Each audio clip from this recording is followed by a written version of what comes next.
คือเหตุการณ์เรื่องจริงผ่านจออยู่สะพานวังสะแก้วบ้านพุกษาตนหน้าต่าง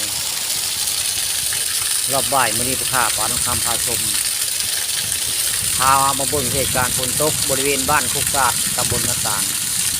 ฝนทุกคนแห้งพอสมควรอยู่ได้อยู่ใต้สะพานบ้านพุกษาตำบลหน้าต่างปกติเขาเรียกว่าวังสะแก้วใต้สะพาน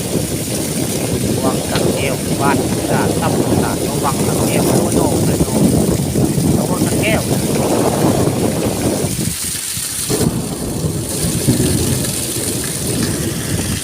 ข้าปาน้องคำพาชม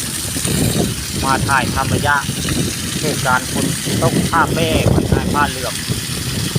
อยู่ในสะพานวังสะแก้วบ้านพุกษาตำบลหน้าต่างบริเวณนี้ทั้งหมดทั้งลูกข่าวเรื่องจริงผ่านจอไม้บนบริเวณสะพานบ้านพุกษาตำบลหน้าต่างฝนแห้งๆมันนี่วันที่6กรมอุตุเขาเจ้าข่าวเมื่อคืนนี่ว่าฝนภาคอีสานฝนที่ตกฝนที่เข้าพายุที่เข้าตกนี้ได้มันนี่วันที่6มันนี่ฝนตกแห้งทั้งฝนทั้งลมมันนี่แหละคือสะพานวังสะแก้วบ้านพุกษาอำเภอตะโมยค่ะถ่ายเรื่องบ้านโจทำมาให้เบิ่งนี่แหละฝนตกอยู่ถ้าถ่ายทันอยู่ใต้สะพานวังสะแก้วบ้านพุกษา